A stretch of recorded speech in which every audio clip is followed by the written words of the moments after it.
La hora de Maquiavelo. Para conocer a los que están detrás del poder. La hora de Maquiavelo.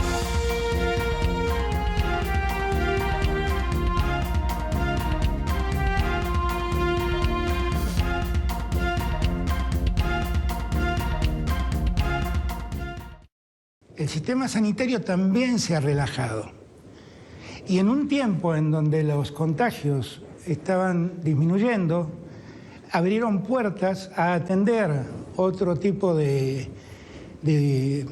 necesidades quirúrgicas que podían esperar, pero que creyeron que eran oportunos tratarlos ahora. Y así en el sistema privado se acumuló un número de camas utilizadas que hoy en día pueden ser muy necesarias para atender el COVID.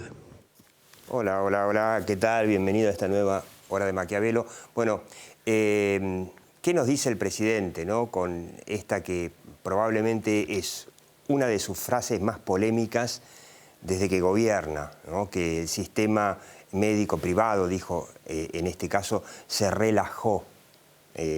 Bueno, uno prima facie podría decir que los enfermos de cáncer del corazón no importan. Y en realidad es así. Porque ¿qué pasa? ¿Cuál es el cálculo electoral? Recordemos que tenemos elecciones en probablemente octubre, no queda muy claro. Y es que los números del COVID van a ser la clave de esta elección. Por supuesto, está la inflación, el nuevo fracaso económico de la Argentina, 5% de inflación en marzo. En el mundo normal, 5% de inflación por año es considerado altísimo. Bueno, nosotros ya estamos por mes. Pero los números claves van a ser los del COVID, porque el presidente prometió montones de cosas desde que empezó la pandemia. Prometió que nos iba a encerrar a todos, todo lo que fuera necesario. Fueron medio año de encierro total para cuidarnos. Es más, hasta dijo que si gobernaba Macri íbamos a tener 10.000 muertos. Bueno, ya llevamos por casi 60.000 muertos. Pero los números del COVID van a ser claves. Las comparaciones, como le gustaba al presidente al principio, con los países vecinos, que Chile, que Uruguay, que Suecia. Y por supuesto, se va a medir un poco qué performance tuvo el gobierno con el tema de COVID. Por supuesto, las vacunas, ¿no? Vacunas que el presidente prometió y sobreprometió de entrada millones y millones de vacunados. Y bueno, las vacunas están llegando de a cuentagotas. O sea, hizo lo mismo que el gobierno de Mauricio Macri. Prometió pobreza cero, inflación de un dígito, lluvia de inversiones, y nunca nos planteó el cómo, con qué plan se iba a llegar a eso, y por supuesto que no tenía el plan, y no se llegó. Bueno, lo mismo el presidente Alberto Fernández. Entonces, la estrategia es concentremos todo el sistema de salud en el COVID, porque cada persona que salvamos del COVID es un número clave para la elección. Cada persona que se muere de otra cosa no calienta. Y sí, es así. Se vienen elecciones y ese va a ser uno o el indicador más importante. Ahora, yo quiero marcarte que el presidente Alberto Fernández tiene además un problema muy grave que pocos encuestadores lo están viendo, que es el de la credibilidad. Yo le voy a pedir, Nacho, a ver si tenemos ahí un cuadro de la consultora Sinopsis. Tiene algunos meses, es de principios de diciembre, donde la consultora que dirige Lucas Romero hace una pregunta que en general los encuestadores no hacen. ¿Qué preguntan normalmente los encuestadores? Bueno, ¿qué imagen tiene de tal político? Si es un gobernante, la aprobación o desaprobación de su gestión, ¿no? Es un clásico. Y el otro, por supuesto, es la intención de voto cuando vienen elecciones, ¿no? Claramente. Pero la credibilidad, o sea, preguntado concretamente, ¿usted le cree a Alberto Fernández cuando habla? ¿no? Esto fue, te insisto, principios de diciembre, cuando nos había prometido millones y millones de vacunas antes de fin de año, después para enero, para febrero íbamos a tener no sé cuántos millones de argentinos vacunados, y todavía no había incumplido en esa promesa. Todavía no había incumplido. Bueno, fíjate que tiene apenas un 30% de credibilidad, que le cree todo o la mayoría de las veces, y 60% que no le cree nada o no le cree la mayoría de las veces. Entonces, es un problema muy serio, porque hablando, por ejemplo, con Lucas Romero, decía, la credibilidad es un indicador de cómo se va a comportar la imagen después. Si no te creen, es un indicador de que tu imagen va a caer, y en los meses sucesivos las encuestas estuvieron mostrando que la aprobación de gestión del presidente Fernández siguió barranca abajo. Ahora, la credibilidad es fundamental en un momento como el que estamos viviendo ahora en la Argentina y en el mundo. Los líderes políticos necesitan credibilidad. El presidente lo que buscó es echarle la culpa, sobre todo a la ciudad de Buenos Aires, de esta segunda ola. A alguien hay que echarle la culpa. Bueno, le echamos la culpa a la ciudad porque la ciudad es el foco, y como la provincia es un desastre y el gobernador Kicillof quiere cerrar las escuelas, bueno, que la cierre también Rodríguez Larreta, no sea cosa que quede como el adalid de la educación y Kicillof como el adalid de los brutos. Entonces, para poder ser creíble en una pandemia y pedirle a la gente que se quede en casa, que no viole las normas, se necesita credibilidad, que es lo que claramente muestran las encuestas, le falta al presidente después de haber sobreprometido y haber fracasado en muchas cosas, y sobre todo en el tema de las vacunas, que nunca se pudo explicar por qué se prometieron tantas y al final no llegan. Tiene que recuperar su credibilidad, y es fundamental, no solamente para las elecciones y para su resultado electoral, sino también para el manejo de la pandemia. La credibilidad es la clave, y el presidente tiene ahí un problema muy grave. Recuerdo simplemente para terminar que Angela Merkel, la primera ministra de Alemania, también una vez se equivocó. Había pedido que en Semana Santa la gente no viajara, y le mostraron que eso no era necesario, que hubiese sido perjudicial, y a las 12 horas se sentó frente a las cámaras, pidió disculpas, dijo, yo me equivoqué, y le dio marcha atrás. Creo que jamás vamos a escuchar una autocrítica y un pedido de disculpas de los políticos argentinos. Me voy a sentar ahora con Felipe Noguera, vamos a hablar justamente de este tema.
Vacunación COVID-19.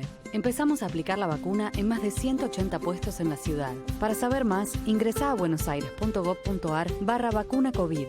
Cuidarte es cuidarnos. Buenos Aires Ciudad.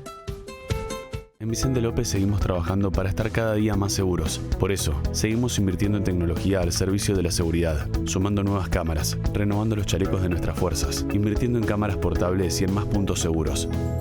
Vivamos Vicente López.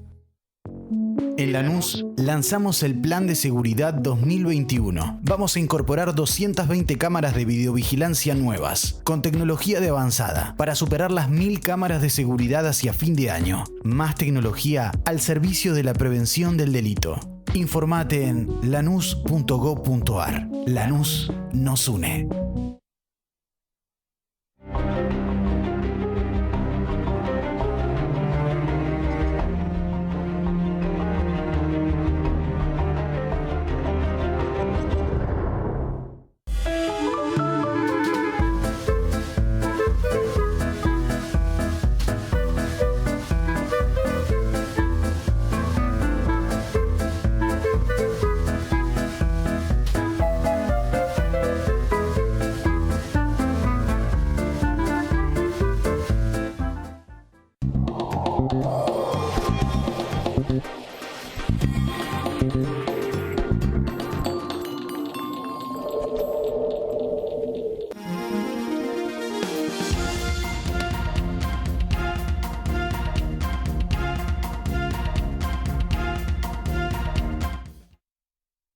Mira, ¿cómo lo ves al presidente, bueno, tratándole de buscar culpables y con un claro fracaso no solo económico, sino en el manejo de la pandemia, ¿no?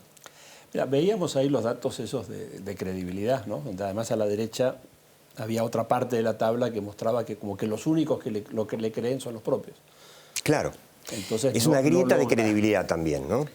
Hace unos años yo tenía bastante contacto con Carlos Floria, ¿no? Un poco el papá de la ciencia política académica, por lo menos en la Argentina. Y un día él habló de una palabra que le gusta mucho al presidente Fernández también, que es la autoridad. Dice, yo soy la autoridad, o tenemos la autoridad para tal cosa. Y él hizo una distinción bien interesante. Dice, un gobernante, un político puede tener poder, te puede obligar a hacer algo, te manda la policía, la gendarmería, la FIP, qué sé yo, te obliga, tiene poder. Sí, claro. Él tiene autoridad cuando vos querés hacer lo que él dice. Claro, y en una pandemia es muy importante. El presidente Fernández no tiene autoridad. Perdió la credibilidad. Perdió, la tuvo el año pasado, sí, y la perdió.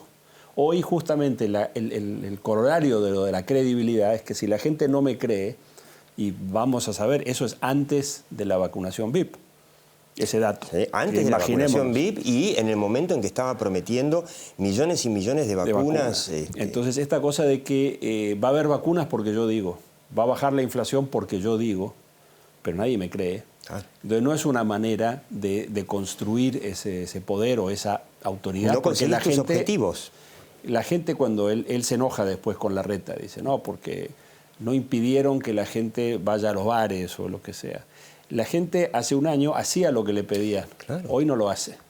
Entonces acá tenemos un problema muy serio de autoridad, pero que no se resuelve pegando en la mesa fuerte o mandando a la policía. Se resuelve con un cambio de comportamiento para que la gente diga, entonces ahora sí, porque es respetable, claro, lo que está haciendo. El tema de las clases, el año pasado no hubo clases en las escuelas, clases presenciales, cosa que fue terrible, y se abrieron antes los bingos y los casinos, y las escuelas quedaron para este año. Fíjate que Argentina tiene un par de episodios históricos interesantes, ¿no? Se dice que el sistema educativo de la generación del 80, digamos hace 100 años, se armó para argentinizar a los inmigrantes, a los hijos de los inmigrantes, claro. Perdón.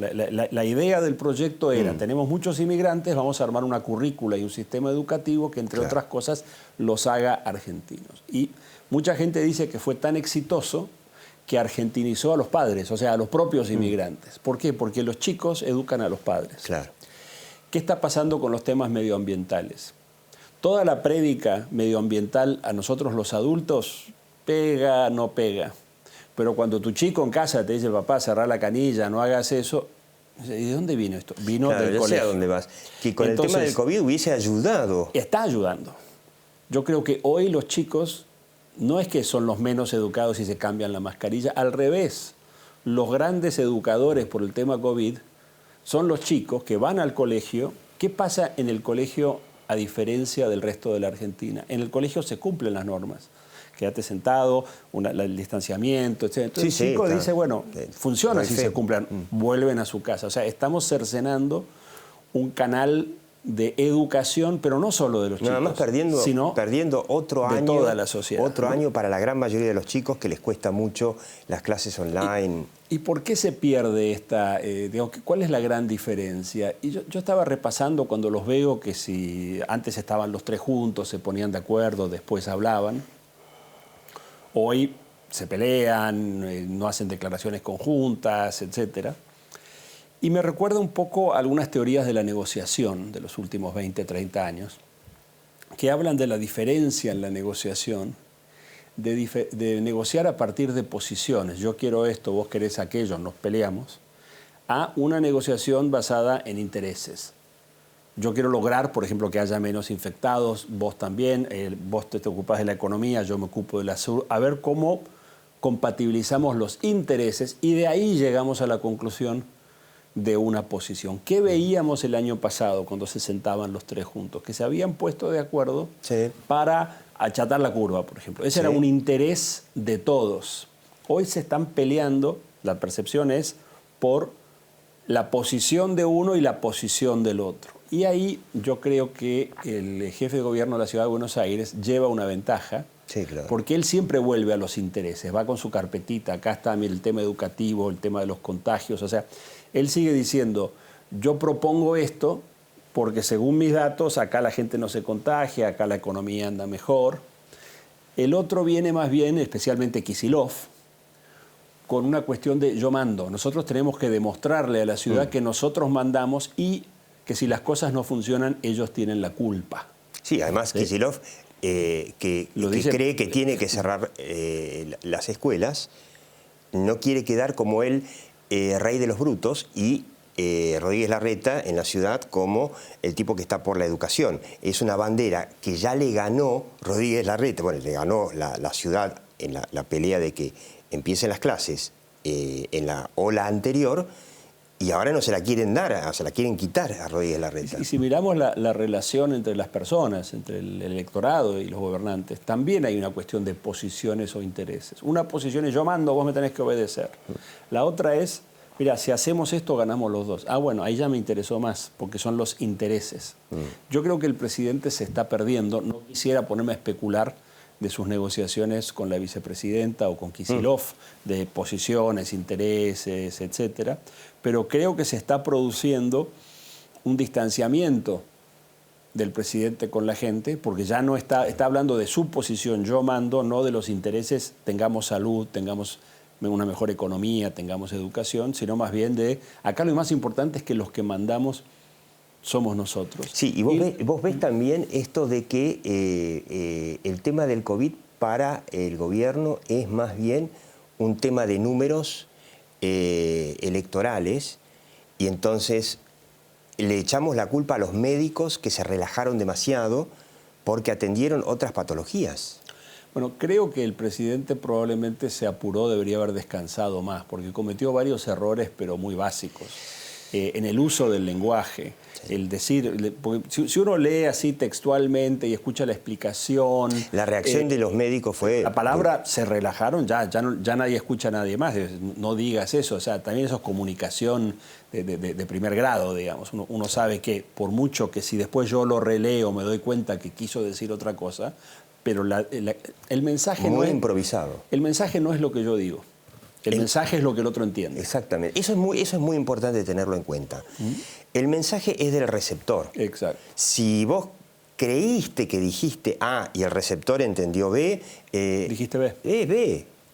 Entonces, me parece que este es un momento donde se van alineando varios de estos factores. Aparece otro factor tradicional en Argentina, que es los sindicatos.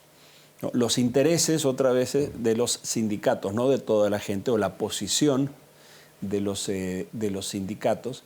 Y yo creo que ahí hay una, digamos, hay un aspecto de la política de los últimos meses que explica el surgimiento o el fortalecimiento de figuras, por ejemplo, como Patricia Bullrich, que se la ve como alguien que puede enfrentarse con estas especies de mafias que hay en Argentina.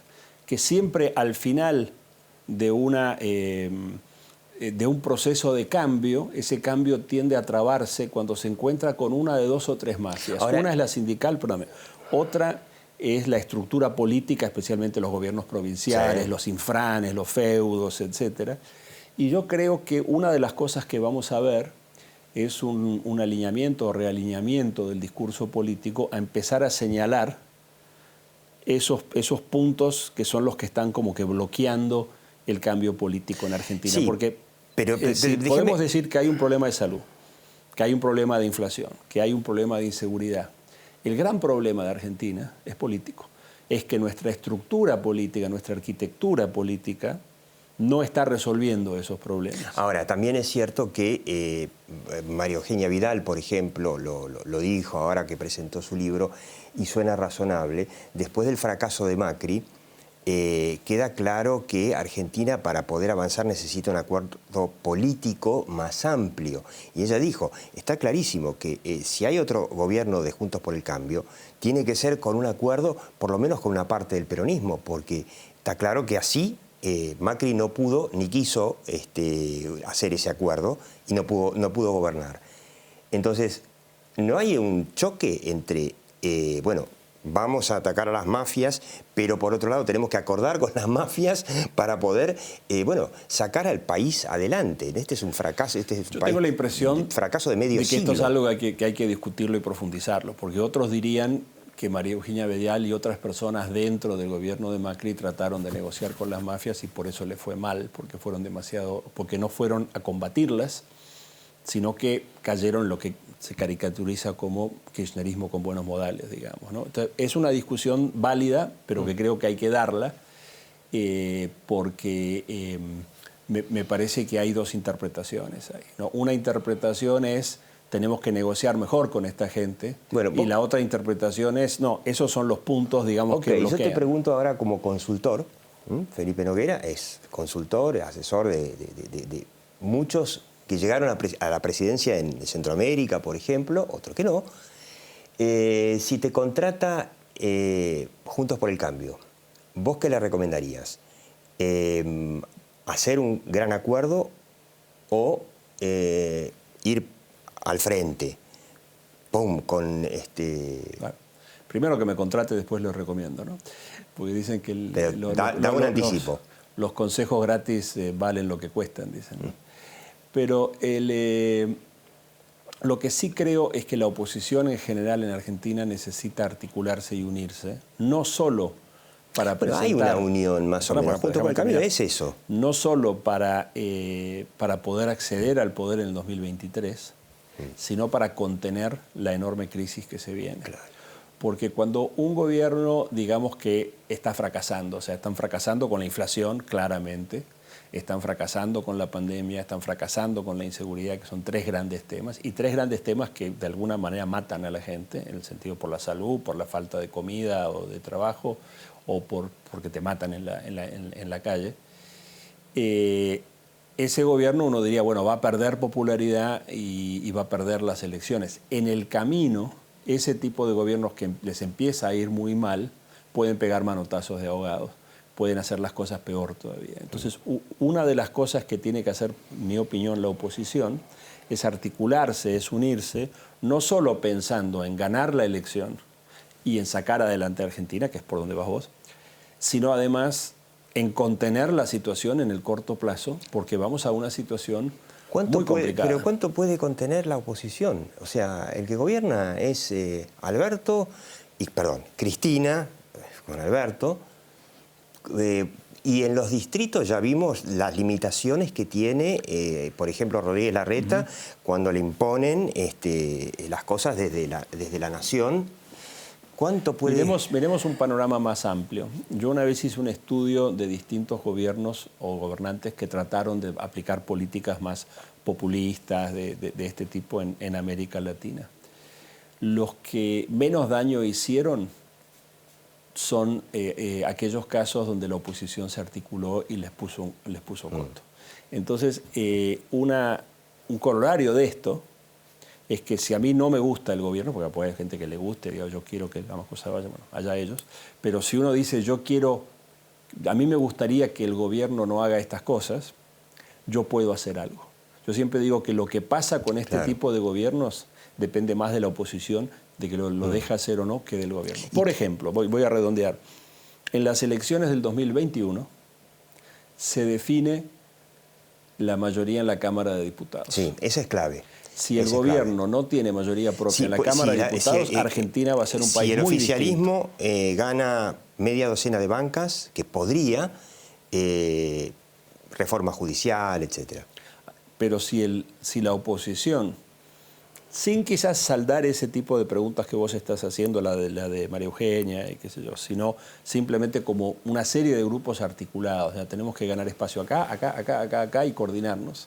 Si logra poner ese coto, Argentina es distinta. Y lo interesante de este enfoque que yo propongo es que cada uno es lo que se llama una estrategia glocal, o sea, tiene una visión global, pero uno la puede ir aplicando localmente.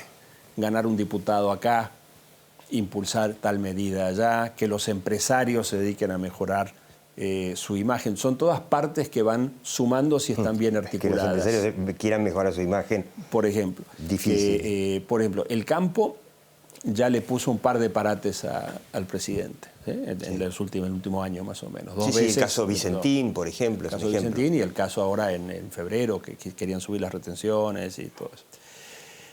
Entonces, ahí vos tenés una parte que está articulada y funcionando. Hay algunas provincias donde una pequeña diferencia de votos, donde por ejemplo se juegan 3 diputados y el gobierno tiene 2 y la oposición 1, con que cambien de lado 5.000 votos, cambia para el otro lado. ¿Sí? Los médicos. El otro día oía hablar, creo que de Abelocopit, que decía que hay 750.000 personas que trabajan en el sector de la salud en Argentina. Están todos, o no todos, pero yo creo que están la mayoría muy enojados con el gobierno. Bueno, ¿quién piensa cómo darle un sentido político? ¿No te gusta esto? ¿Qué puedes hacer para ponerle un límite? Entonces yo creo que esta parte, digamos, el razonamiento tuyo de que desde la oposición no podemos hacer nada, es un razonamiento peligroso. Yo creo que el razonamiento empoderador es qué podemos hacer desde la oposición y no, pero tengo que hacer todo. No tenés que hacer todo. Vos haces este pedazo, el otro hace este pedazo y vamos articulando. La pregunta, pero es para otro programa, es, ¿y qué pasa con el hecho de que hoy no tiene la oposición de Juntos por el Cambio un líder único, sino varios? Fue prácticamente el caso de Macri. Y ahora están muchos, está Macri, está María Eugenia Vidal, está Larreta, está Cornejo, qué sé yo. Felipe, ¿nos echan? Felipe Noguera, muchísimas gracias. No, gracias. Usted siga viendo La Hora de Maquiavelo, aquí por Metro y por YouTube.